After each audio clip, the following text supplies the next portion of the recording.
Welcome back, everyone, to Point of Sale, the retail supply chain show where we break down great retailers and the data and technology that move their supply chains. Excited to be back here as a long week last week over in Chattanooga, Tennessee for the Future of Freight Festival. Love the town, love everyone there, my Freightways family there, and of course, I enjoyed such a wonderful time meeting so many different entrepreneurs in this space, seeing the technology that is, of course, powering our supply chains today, and most importantly, looking forward to the future of supply chain, especially in retail as well.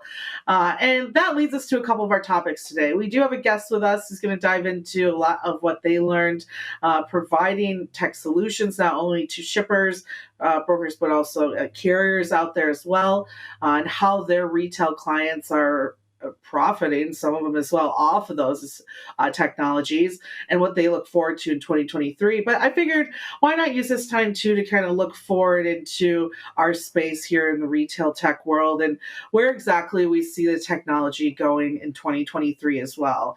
And big shout out to partner CB Insights for a lot of the research that they do to keep us up to date on exactly what we should be looking out for. And recently put out an interesting study on 3 different areas that I found especially important when I look back at a number of episodes that we've had in the past, talking about brands like Walmart, 7-Eleven, Target, etc., and how they're improving their supply chains. Well, a lot of these areas, those individuals are invested in as well. So why don't we dive right into it? These are 3 different retail tech trends of 2023 and what you should be watching out for all of you investors or entrepreneurs out there looking to change the game as well. I think the first one speaks for itself. It's something that we've been focusing on, I'd say, even in 2022, and that's e-commerce efficiencies. We've been diving more and more into improving the way that we're using consumer data, all that stuff that we ask you to allow us to track on your phones. Yes, that stuff, the consumer data, to automate and improve a lot of the product offerings by retailers today. If we can bring up an image really quick, you'll see how much more investment has gone into improving the marketing and especially tracking and pulling data from consumers over the past quarter alone. You know what they said, when you don't have sales coming in, boy, your marketing plan better be reaching new markets and new people and new consumers every single day. And so I think we'll see a lot more of that type of investment on the marketing side of things and how we're using our data to focus on certain groups in order to bring new customers and new markets into our retail supply chains or retail companies as well. Now, what's interesting is exactly what we're doing with this technology and how we're making our e-commerce market more efficient. The first, of course, is to track a lot of our marketing images and what people respond to, how you're clicking and how your mouse is moving around different marketing images or different sites as well. What's stopping you from clicking checkout on that cart, right? That's the biggest thing people want to know, especially in times like these. Of course, in the past, we're overly focused on bringing the customer back, as we will tend to do, and if anything, making that cart as full as possible. But when we have consumers at home really looking at their finances, one, we need to make sure that that stickiness is there, and 2, that if there's a new consumer, a new person on our site or on our retail site, that we're doing everything we can to have them check out on that cart. So tracking those movements, helping influencers as well, also gauge what products they move best is going to be really powerful. And think about that too, as merchants or small, medium-sized businesses offering some type of product to retailers.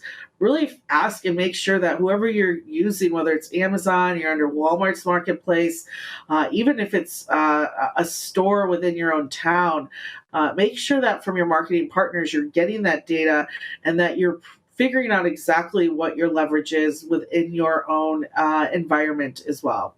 Over time, this will, of course, boost conversion rates and lower cost as everything becomes more targeted. Anything you can do to lower customer acquisition costs. We all watch Shark Tank. That's one of Mark Cuban's favorite things to ask for when he's not sure about a special product. How much does it cost to convert and acquire a customer? Well, these areas and these investments will help improve that over time. The second one is things that we've talked about in the past as well, especially with one of our last guests when we were talking about improvements in retail space in Latin America, focusing on small business digitization, but more importantly, focus on especially a lot of these emerging global markets. We even had Boxy on I believe last episode, and they talked about this too, as we see certain economies begin to restrict itself and tighten up. There are still going to be emerging economies that are just starting to get true access to the Internet of Things and finally being able to participate in this global e-commerce network. You see a lot of this investment within India in particular, while others might be falling, I'm not going to say off a cliff, but falling off of their crown, such as China. There are other economies out there, including Latin America, South America, India in particular, that have many new markets emerging, which will bring more small merchants to our e-commerce space. So we got to invest in technologies that help them too. And that's going to be a number of procurement, advertising, inventory management tools, anything that will allow a small merchant to build their business quicker, get themselves on that playing field and offer their special service or their product that's not offered somewhere else to everyone across the globe. And why is that important? Well, emerging markets offer a chance for growth in some areas. And again, as so many economies out there struggling to keep up, we're going to be seen as partner with a lot of these smaller emerging markets to make sure that we're there to support that too here in the United States. And a third one, the last but definitely not least, brings a new word, I think, to this show as well: retail media networks, and more importantly, monetizing the retail ad real estate. So there's a number of companies, Walmart, Target, Dollar General, 7-Eleven, that have started investing in their own advertising networks. So they're able to offer this to a lot of their clients that offer whether food, beverages, etc., products within their stores, a chance to, of course, get the best advertising and marketing statistics and data at their fingertips. But creating their own media network, they're able to leverage that and, of course, make money off that as well. Perfect examples are 7-Eleven has the Gulp Media Network. They just released that, I believe, a couple months ago. Lowe's has One Roof Media Network that they partnered with Yahoo to have too. And so it gives these big retailers a chance to score new and high margin revenue within their already existing media assets. And of course, it's important because as sales get slow, advertising is going to be working overtime to find those hidden clients out there, those hidden purchasers and buyers that maybe companies haven't been able to reach before. And I think in particular, those are the biggest ones that I'm excited to look forward to emerging into 2023, especially the RMNs, the retail media networks.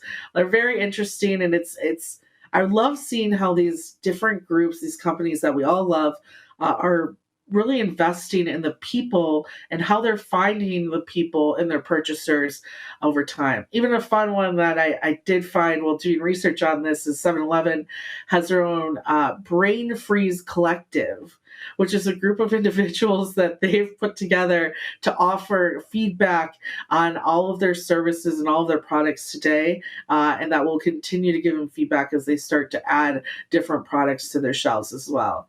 I just think that's funny. Brain freeze, slushies. Who doesn't love that, right? So, of course, those are some big areas that we're focusing on in retail today. But I think it's important as we look at the servicers behind a lot of these, right? A lot of these areas are focused on more of the advertising, using client data to bring better products and improve client stickiness over time. But if sticky as you can make that client, if the products aren't getting to their doorstep in a fair price in a timely manner, nothing's worth it. So that's why I have one of my favorite companies here, guest as well, Jim Nicholson, Senior Vice President of Operations over at Loadsmart. Jim, thank you so much for joining me today. Long time no see. Hey, Grace, you are certainly one of my favorite freight people. So absolutely a privilege to have another opportunity at a conversation. So appreciate you having me on. Yeah. One of my favorite memories about Loadsmart and you guys as well is the first time I met you was in your old Chicago office, which, by the way, I've got to go see the new one. But you guys had that unicorn. And it was so funny because I said, well, is this something you guys are going to hit? And what was it? Like months later, maybe a year at most, it happens. So congratulations to your team. I love watching you grow. And one of the reasons I definitely wanted to have you on the show is because you have a number of great partnerships with retail-centric technologies. You look at Oracle, Blue Yonder, to name a few. You've helped companies like Home Depot really leverage the type of trailers they're using to not only improve their own supply chain, but make a little money off of it over time too. Working so closely with this area of our economy. Tell us, what do you see volume-wise for the rest of the year? What are you hearing from them in terms of what this peak season time could be like and what they expect out of that Q1 of 2023? Absolutely, Grace. Well, you hit it on the head. We're very fortunate to have really strong strategic partnerships. That's a core strategy of ours. And we've been very fortunate to be able to grow and cultivate really good relationships with multiple players, not just shippers, but technology companies, and also on the supply side. To that question, we're also fortunate because we have a lot of connectivity into these different systems that enables us to capture some impactful data, notably on the market. So we've actually spent quite a bit of time this year really packaging and formalizing and processing that. Now, our Loadsmart volume index, on the positive note, showed stabilization September and October, but we have to be realistic. There's certainly headwinds ahead of us. Notably, I think about retail sales year-over-year growth has trended in negative territory since March on average. Certainly, the impact of multiple rate hikes will certainly most likely have a dampening effect on consumer spending behavior. And as we all know, the contract and spot rate environments, contracts certainly as shippers have recycled their annual contracts and reset that lower based on just the current state of the freight markets, certainly will put more downward pressure on spot volume. So we're certainly looking at any sort of growth would be, with the exception of a certain outlier event, very muted. Looking at this holiday season, it's really been a sponge. So capacity has been able to absorb any sort of short-term volatility. So really we're in it. We see, this is probably closely akin to what a 2019 freight environment looked like. But let's be honest, right? We've been in this business for a long time. Freight markets are always cyclical. It's important for all business and parties to really build their business to be resilient to those freight market cycles. And one last anecdotal tied to the original question. I had an opportunity last week to spend some time with one of our larger retail customers, actually doing a tour of one of their larger distribution centers. And what was really interesting, we've certainly heard and seen some of the statistics and data points in terms of retail inventories. But it hits home when you're able to actually see it and coming to fruition. And just stacked facilities with tons of product. And the warehouse manager essentially, he was telling us last year, right, inbound essentially was turned to outbound within 24 hours. What does it look like now? That product's sitting for days, if not weeks, before it's shipped outbound. So it just kind of hits home the state of what's really going on, notably with the retail customers. So again, we'll be in a bit of a flatlining, kind of stable environment. Potentially Q1 might see a little bit of more downward pressure. Yeah, a lot of what we're seeing here too on the sonar side of things as well. And props to you and your team. You guys have some really great market analysts over there that you've added throughout this past year. A couple of really incredible, smart women as well. So as I get ready to go to Women in Trucking here next week, and maybe just think of that too. So props to you all. And well, servicing a lot of your clients, especially on the technology side of things, and of course the data that you're able to provide them behind a lot of your decision making. What are some of like the biggest lessons you feel like you've learned with your team over the past year, and how do you plan on carrying those lessons into 2023 to help make improvements and making their supply chain more efficient? Yeah. So what's really important, we believe, is staying true to what your core mission is. At Loadsmart, our mission is move more with less. So we certainly have not strayed or changed course in terms of really what our core focus is and what we're really looking to accomplish in our vision to what the future of this industry looks like. But really, based on even this market condition, the last year to date, it's just an accelerator, emphasize the importance of the quality of the product that you're delivering to your customer, right?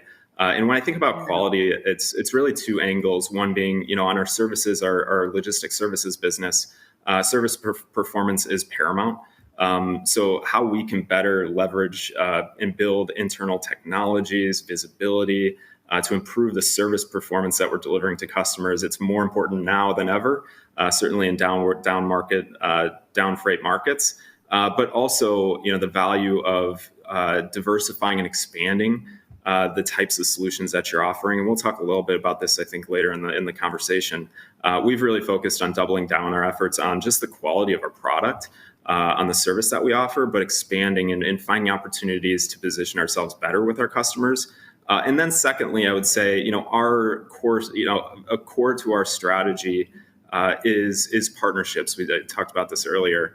And really, we believe we've seen the best technologies and products that we've introduced to the market are not products that we internally conceptualized, built, and did everything. It's really the result of really strong collaborative efforts with multiple parties to really go deep in terms of what specifically are the pain points, what are the gaps within the different processes you have, whether it's procurement, execution, settlement, all of the above. And really all of the best products and technologies that we've delivered have been a result of really strong collaborative effort with those partners. In the approach to ideation, building, execution, scale. So, Home Depot is certainly a great partner of ours that's very public in some of the efforts that we're doing with them. But we certainly have a tremendous stack of great partners that have been open and also aligned with what we're intending to do, our aspirations, in really transforming this industry. So we're excited. And these are the opportunities, these specifically, more challenging conditions, to actually really build your business the way you'd like to. So it's a unique opportunity for us that we feel we're really positioned well, specifically when the market turns around. Yeah, and I think one of those is mode optimization. That's really been your focus since day one. I'd say probably part of your main values, right, is being able to help your customers understand all different modes available and how to leverage those efficiently. Even with your recent Mercury Gate integration for LTL, can you speak on how that offering has improved over time and what you think that might continue to improve into 2023? Absolutely. We see this as a tremendous opportunity. We're quite surprised not a lot of other folks are actually skating in the same direction, but we're excited about that.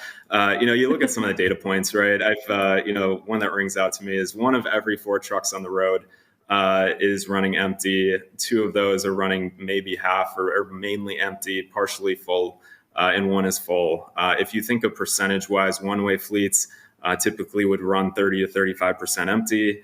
When you get to dedicated fleets, you're talking like 40 to 50% empty. So there's a tremendous amount of waste in terms of what's actually operating on the roads right now. So we see a ton of opportunity, but there's really not a great product for shippers to, number one, understand what are preferred modes for their specific supply chain. Number 2, which is even more important, more powerful, is to be able to actually execute that. So true mode optimization, which is very, very, very difficult, requires very sophisticated technology, but it also requires very good offerings, right? So we've spent the last couple of years, last 2 or 3 years, really building and focusing on our LTL product, our partial truckload product, drayage, intermodal, and warehousing, and we're really excited about what we've been able to build within each of those. And now we've packaged that together with Shipper Guide, which is a really best-in-class platform for shippers to really be able to execute and optimize cost for their supply chain. So we're excited. It's come a long way. We've introduced this more recently. There's still some work to do, but we're really excited about how we're positioned to really offer a transformative multimodal solution to the industry. Yeah, and a big part of that, and I'm happy to talk to you about this finally now in person too, is the NMFTA. There we go. And recently announced that after hundreds of years of transportation, we're finally going to get electronic EOLs. And the one piece of the industry I think needed it the most, to be very honest with you. What were your thoughts when you heard about that announcement, and how excited is your team, who was working to get off of paper, I'm sure as well, to see the industry moving forward in that way?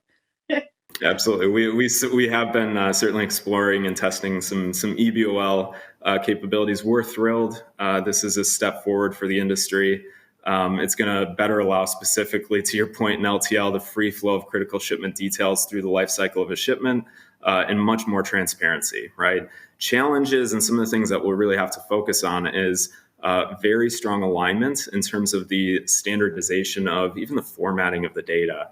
But the infrastructure and technology that's going to need to be enabled and also standardized across the industry is going to be really critical for success. So I think it'll take some time. We're certainly thrilled about it.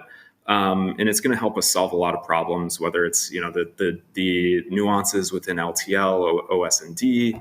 But those shippers that really adopt this, certainly I think will be favored in terms of shipper of choice and better having opportunity for preferred cost controls for their business.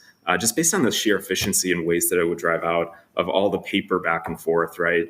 And LTL, certainly we welcome, we embrace that. The future of all shipping is certainly EBOL. So we're probably in the early stages. We certainly see certain shippers and certain companies, implementing that within theirs. But again, it's about the standardization across the industries that's going to be really critical for seeing this at scale. So we're thrilled. We want to be a part of it, and not just participating, but helping to build and influence and accelerate the path towards this. Yeah, it's probably one of my favorite news pieces of the last quarter. Finally seeing this industry realizing, let's get rid of this paperwork. And to wrap this up, I only have a few minutes left here with you. Any predictions you can make on freight tech for 2023, being so close to it and being so such a powerful proponent of it within this industry? Anything you think in particular is worth noting? No, I look at three different kind of themes. One is going to be how can technology help weather some of the volatility in the market, and more transparent adoption of more transparent pricing and capacity solutions. We've seen a lot of acceleration there within our shipper customers, but we're excited about that. Is more transparency, visibility, and flexibility to contracted pricing. Number two is going to be really just some cogs in the supply chain. A couple of things that come to mind. EBOL we're really excited about, so I'd note that. Dock scheduling, appointments, that's a big pain point in the industry. So we certainly have a solution with OpenDock that we feel is a leader in the space. But looking at the different aspects of the domestic supply chain and where can we really deploy technology more effectively. And then lastly, I would say collaboration. So data sharing, collaborative technologies and partnerships that actually bring different groups together to solve unique problems, right? And we've seen the emergence of some platforms there that we're really excited about and that we're actively partnering with. So 2023 will be, again, another exciting year in freight tech. I love that. And you guys are really making the moves over there for a lot of people, I think, to follow in 2023 as well. Jim, where can people reach out to you to learn more about Loadsmart or talk with you directly? Absolutely, Grace. Thanks again so much for having me on. Loadsmart.com. Would love to, if you want to learn more about our company, Jim Nicholson on Twitter, reach out to me. would love to have a conversation. Thanks again, Grace. Of course, and hopefully to visit you guys soon in Chicago, and to our audience as well. Thank you so much for being a part of this wonderful, wonderful community. Of course, it is a community, and we have a newsletter that goes out bi-weekly for you too. So head over to freightwaves.com/POS, and you can go ahead and sign up for that, and that'll get delivered to you twice a week. And you can also check me out on the radio on Sirius XM every single day, Monday through Friday, from 5 to 7 p.m., talking all of the wonderful stuff that we're talking about here, but even more areas of transportation and supply chain as well. Again, that's on Sirius XM's Road Dog Trucking channel, channel 146. And everyone going to Women in Trucking next week, I'll be there. So hit my inbox up now. Let's get all of our meetings out of the way so you can enjoy all of our time together next week. I'll have some fun stuff on air for you too, and Kaylee Nix will be joining me as well. Until then, everyone, enjoy purchasing things, because if you don't purchase things, then I don't have a show to talk about retail stuff with you for. So enjoy your week, and I will talk to you all next week.